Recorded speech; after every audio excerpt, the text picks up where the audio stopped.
আসসালামু আলাইকুম সবাইকে। আজকে আমি বাচ্চাদের জন্য একটি হেলদি প্যানকেকের রেসিপি নিয়ে চলে আসছি। এই প্যানকেকটি আমি আপেল দিয়ে বানিয়েছি এবং এটি হবে খুবই মজাদার এবং সুস্বাদু। বাচ্চারা অল্প পরিমাণ খেলে বারবার খেতে চাইবে এবং এতে থাকা পুষ্টি গুণাগুণও পেয়ে যাবে। তো চলো কথা না বাড়িয়ে মূল রেসিপিতে চলে যাই। তোমাদের সাথে প্যানকেকটি শেয়ার করার আগে আমার একটি ছোট্ট অনুরোধ, আমার এই ভিডিওটি তোমরা যেখান থেকেই দেখছো ভিডিওটিতে একটি লাইক, কমেন্ট এবং আমার চ্যানেলটি সাবস্ক্রাইব করে দিয়ে পাশে থাকবে। তো চলো শুরু করা যাক। তো শুরুতেই আমার এই প্যানকেকটি তৈরি করতে যা যা লাগছে সেগুলো আমি আগে দেখিয়ে দিই। এখানে আমি 1 পিস পাউরুটি নিয়ে নিয়েছি এবং নিয়ে নিব একটি আপেলের আমি এখানে 4 ভাগের 1 ভাগ ইউজ করব। এরপর নিয়ে নিব এখানে আমি 5 থেকে 6টা কিশমিশ নিয়েছি এবং ছোট ছোট টুকরো করে নিয়েছি। এরপর নিয়ে নিয়েছি এখানে 2টা কোয়েল পাখির ডিম। তোমরা চাইলে এখানে কোয়েল পাখির ডিমের পরিবর্তে মুরগির ডিমও ব্যবহার করতে পারো। এরপর নিয়ে নিয়েছি 1 কাপ গরুর দুধ। যে সকল বাচ্চারা ফর্মুলা দুধ খায় এখানে গরুর দুধের পরিবর্তে পানি দিয়ে দিবে। এরপর নিয়ে নিয়েছি সামান্য পরিমাণের চিনি, এটা চাইলে তোমরা স্কিপও করতে পারো। এরপর নিয়ে নিয়েছি আটা পরিমাণ মতো। তো শুরুতেই আমি এখানে পাউরুটির সাইডেরগুলো রেখে দিব, এই সাইডেরগুলো আমি দিব না।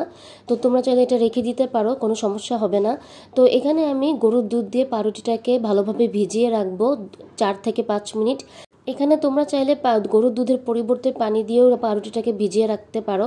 তো আমি পাউরুটিটাকে 3 থেকে 4 মিনিটের মতো ভিজিয়ে রাখবো। এরপর আমি কোয়েল পাখির ডিম 2টাকে ভালোভাবে ভেঙে নিব এবং ফেটিয়ে নিব। পুষ্টিবিদদের মতে মুরগির ডিমের থেকে কোয়েল পাখির ডিমে পুষ্টি গুণাগুণ অনেক। কোয়েল পাখিতে রয়েছে অ্যান্টিঅক্সিডেন্ট এবং ভিটামিন এ, যা বাচ্চার রোগ প্রতিরোধ ক্ষমতা বৃদ্ধি করতে সহায়তা করে। তো এখানে আমি আপেলটাকে 4 ভাগের 1 ভাগ নিয়ে নিব। আপেল একটি ফাইবার সমৃদ্ধ খাবার যা শিশুর অন্ত্রের জন্য খুবই উপকারী এবং আপেল একটি সহজপাচ্য খাবার। তো বাচ্চাদেরকে আমরা ডেইলি আপেল খাওয়াতে পারি। তো আপেলটাকে আমি ভালোভাবে ছিলে নিচ্ছি। এরপর একটি গ্রেড মেশিনে গ্রেড করে নিব। 6 মাসের বাচ্চা যখন আমরা প্রথম সলিড খাবার শুরু করি তখন আমরা কিন্তু আপেলটাকে পিউরি করে দিই। তো আমার এখানে প্রায় গ্রেড করা হয়ে গিয়েছে। তো এখন আমি একটি বাটিতে সবগুলো উপকরণ এক এক করে দিয়ে দিব।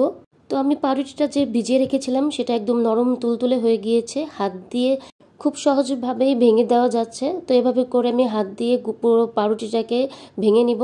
তো বাটিতে আমি ঢেলে দিলাম। এরপর আমি দিয়ে দিব এখানে আপেল কুচি, যেটা আমি গ্রেট করে রেখেছিলাম। তো এরপর অ্যাড করব ডিম। তো এরপর আমি অ্যাড করব এখানে কিশমিশ খাওয়ালে বাচ্চার আয়রনের ঘাটতি পূরণ হবে। তো এরপর আমি দিয়ে দিলাম এখানে চিনি। এরপর অ্যাড করব সামান্য পরিমাণের লবণ টেস্ট অনুযায়ী। এরপর আমি এখানে 1 চামচ প্রথমে আটাটা ইউজ করব, লাগলে আমি আবার পরে দিয়ে দিব। তো আমি এখন সব উপকরণ একসাথে ভালোভাবে মিক্সড করে নিব। এখানে তোমরা আটার পরিবর্তে ময়দাটাও ব্যবহার করতে পারো, কিন্তু ময়দার থেকে আটার পুষ্টি গুণাগুণ অনেক। তো এখানে দেখো আমি ভালোভাবে মিক্সড করে নিয়েছি। তো আমার এখানে মিক্সড করা হয়ে গিয়েছে। তো এখানে আমার একটু দেখা যাচ্ছে ঘন হয়ে আসছে। এর পর্যায়ে আমি আরেকটু গরুর দুধ অ্যাড করব। তোমরা এটা মিক্সড করার সময় বুঝে দেখবে কোনটা লাগবে, তো সেই পরিমাণ সেটা ইউজ করবে। মিক্সড করার পরে দেখবে চামচের সাহায্যে যে ঠিক এইভাবে ঘনত্বটা হবে, তাহলে বুঝে নেবে যে মিক্সড হয়ে গিয়েছে। তো এখন আমি একটি চুলায় প্যান বসিয়ে দিব এবং রান্নাতে চলে যাব। তো এ পর্যায়ে আমি একটি প্যান বসিয়ে দিয়েছি। তো এখানে আমি সামান্য পরিমাণ বাটার দিয়ে দিব। তোমরা চাইলে এখানে বাটারের পরিবর্তে ঘিও ব্যবহার করতে পারো।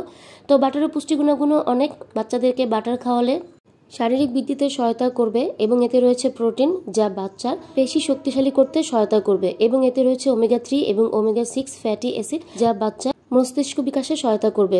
এরপর আমি একটি চামচের সাহায্যে গোল গোল করে এটা দিয়ে দিব, সুন্দর গোল শেপে দিব। বাচ্চারা প্রথমে খাবারটা দেখে পছন্দ করবে, তারপরে খাবে। তো এর জন্য সবসময় মাথায় রাখতে হবে বাচ্চাদের সামনে প্রেজেন্টেশন ভালো দিতে হবে, তাহলে খাওয়ার প্রতি তাদের আগ্রহ হবে। তো এই পর্যায়ে আমি ঢেকে দিয়ে প্রায় 5 মিনিটের মতো ভেজে নিব। তো এখন আমি সবগুলো উল্টিয়ে দেখব হয়েছে কিনা। তো এই প্যানকেক হতে বেশিক্ষণ সময় লাগে না। তো এখানে আমার দেখো একটু ব্রাউন কালার চলে আসছে। তো আমার এই পাশ হয়ে গিয়েছে। তো আমি এক এক করে সবগুলো একসাথে একটি একটি করে উল্টিয়ে দিব। তো এরপর উল্টানোর পরে আমি আরেক পাশে বাটার লাগিয়ে দিব।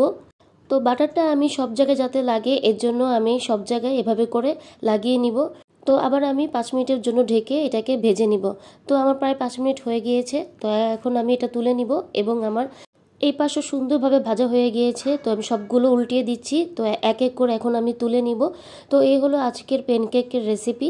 এটা তোমরা বাচ্চাদেরকে সকালের নাস্তা হিসেবেও দিতে পারো বা বিকালের নাস্তা হিসেবে দিতে পারো এবং বাচ্চাদের টিফিনেও তোমরা এটা ব্যবহার করতে পারো। এই খাবারটি তোমরা 8 মাস বয়সী শিশুদের থেকে শুরু করে 5 বছরের বাচ্চাদেরকে অনায়াসে বানিয়ে খাওয়াতে পারো এবং এটা এত বেশি মজার হয় যে আমিও 1টা 2টা খেয়ে ফেলি আমার মেয়ের সাথে। তো এবং এটা এত বেশি সফট হয় যে বাচ্চারা খুব সহজেই খেতে পারে এবং চিবিয়ে খেতে পারে। দেখো এটা অনেক বেশি নরম তুলতুলে হয় এবং সুস্বাদু হয়। তো এটা কামড় দেওয়ার সাথে সাথে একটা সুন্দর একটি মজার ফ্লেভার বের হয়, যা বাচ্চারা খুব মজা করে খায়। তো আমার আজকের এই প্যানকেকের রেসিপি যদি তোমাদের ভালো লেগে থাকে, অবশ্যই একটি লাইক, কমেন্ট এবং আমার চ্যানেলটি সাবস্ক্রাইব করে দিয়ে পাশে থাকবে। তো আজকের মতো এতটুকুই। আল্লাহ হাফেজ।